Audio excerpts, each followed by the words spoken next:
Hi guys, welcome back to my channel. If you're new, welcome. My name is Katlego. If you're a returning subscriber, welcome back to another video. In today's video, we're going to be talking about another concept that I found really interesting and I think it'd be fun for you guys to know about. So we're going to be talking about wildlife economies and what they mean to South Africa. Wildlife economies are often associated with the concept of sustainable development where the economic benefits derived from wildlife are balanced with conservation efforts to ensure the long-term health and viability of ecosystems. So why are wildlife economies so important in the context of South Africa especially? It's because wildlife economies play a crucial role for several reasons, emphasizing the importance of balancing economic activities with conservation efforts. So, number one, biodiversity conservation. Wildlife economies often contribute to the conservation of biodiversity. By valuing and economically benefiting from wildlife, there's an incentive to protect sustainably managed ecosystems, preventing the decline or extinction of species. So conservation needs money. You can get money from wildlife. So it helps biodiversity conservation because if you have an economy that directly puts some cash into biodiversity products, those two work well together.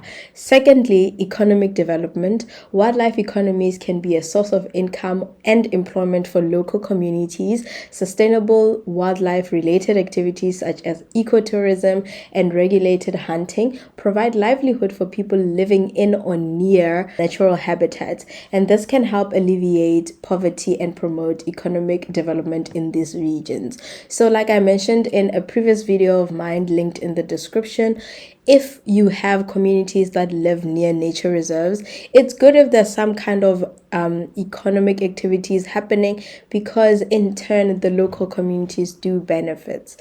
So thirdly, why wildlife economies are so important is because of cultural and ecological heritage. So many communities have deep cultural and ecological connections to their wildlife, and preserving and promoting these connections through wildlife economies helps protect cultural heritage and maintain ecological balance.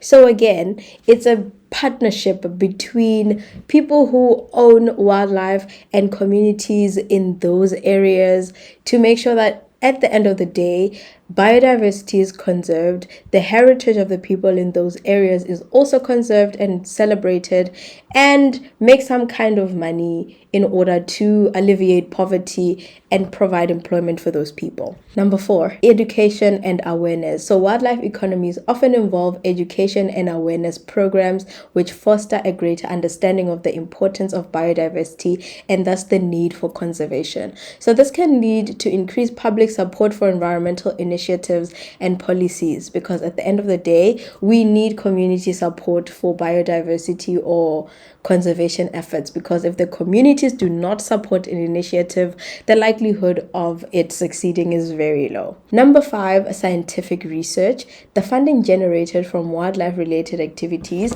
can support scientific research and monitoring programs. So this research is essential for understanding ecosystem, species behavior, impacts of human activities that contribute to informed conservation strategies. So as a conservation scientist, you do studies in these regions. So having community support is very important, especially if you're going to be doing a study that involves community engagement in some type of way or doing a monitoring program. You need people to be on board, because if people are not on board, things will not go well.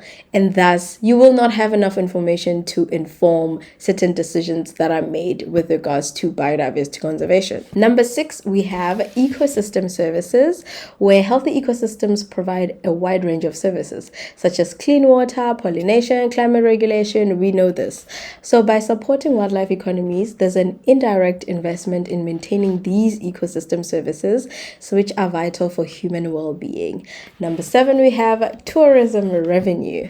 Wildlife tourism, which is a significant component of wildlife economies, generates revenue for both government and local communities. This income can be reinvested into conservation programs, infrastructural development, and therefore community welfare.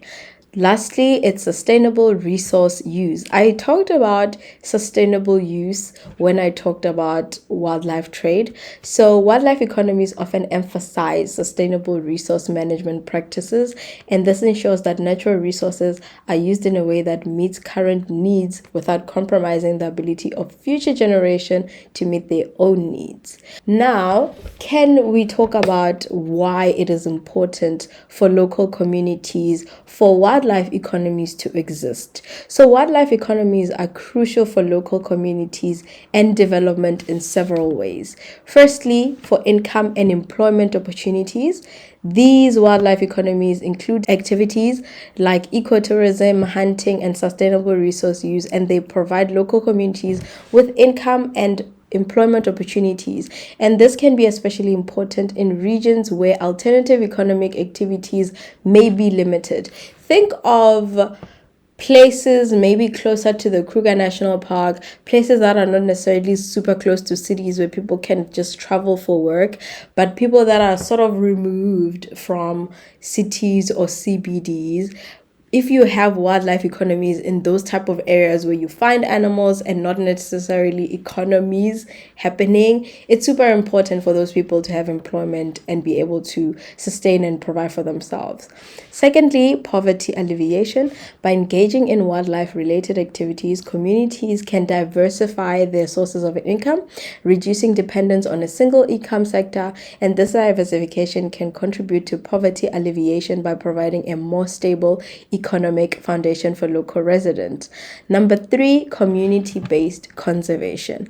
In many cases, wildlife economies involve community-based conservation initiatives, and local communities may actively participate in the management and protection of natural resources, therefore fostering a sense of ownership and responsibility for their environment. Four is infrastructure development.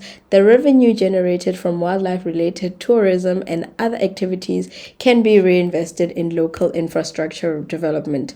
This includes the improvement of roads, healthcare facilities, education, and other essential services, contributing to the overall community well-being. As local communities benefit from wildlife economies, there's potential for an overall improvement on quality of life, and this can include better access to education, like healthcare and social services, as I've mentioned previously. So careers that somebody may need to work in a field such as wildlife economies, just to throw it in there if it's something you were thinking about, you can work as a wildlife biologist or ecologist. And professionals in this field study the behavior, distribution, and conservation of wildlife, and they may work for government agencies, research institutions, or nonprofit organization. Secondly, you can work as a conservation scientist or manager.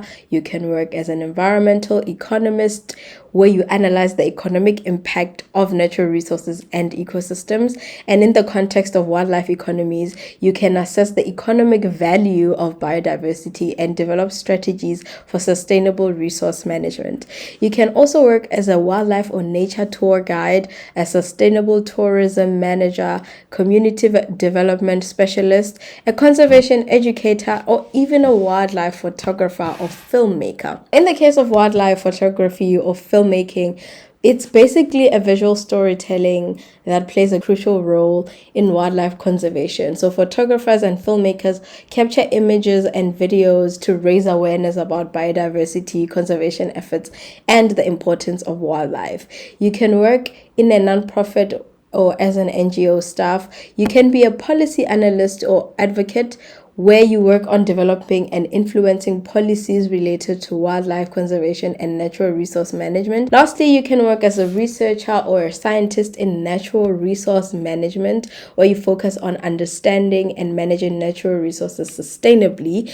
And this can include studying the impact of human activities on ecosystems and developing strategies for sustainable resource use. That was a mouthful. If you need any more information, obviously, Google is your best friend, but I'm working on putting together not necessarily a website, but a site where you can go and read a little bit more on the information I put out on my YouTube channel. In addition, I will have reading resources in the description box for you to read more about what wildlife economies are, or if you're just interested in the topic. In conclusion, wildlife economy is not only important or beneficial for its economic contributions, but also for the cultural and educational value, as you've heard me talk about, and it provides opportunities for people to learn about wildlife conservation and help promote a deeper appreciation for the natural world. So the next time you go on safari or nature reserve or anything of the sort, remember that you're not only experiencing the beauty of Africa's wildlife, but you're also supporting an important part of the continent's economy and culture. I hope to see you in the next video. I hope you enjoyed this one. See you next time. Bye.